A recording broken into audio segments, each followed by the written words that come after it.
In the harsh Australian wilderness, early settlers faced the ultimate challenge, building a home entirely from the raw earth. They harvested flexible acacia branches, known as wattle, using basic tools and sheer physical determination to gather materials. Hands calloused by labor wove these branches into sturdy interlocking grids, creating the structural skeleton for their walls. Next came the daub, a thick, visceral mixture of local red clay, water, and straw trampled into a binding plaster. They packed the heavy mud deep into the woven framework, sealing out the elements with every forceful slap. This fragile native flora provided the very backbone of colonial architecture, blending human necessity directly with nature.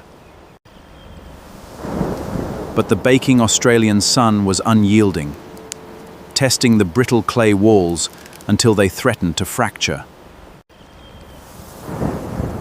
Violent torrential downpours washed the protective daub away, exposing the vulnerable wooden skeleton beneath to the elements. Beneath the surface, silent pests launched an invisible assault, threatening to hollow out the home's organic foundation.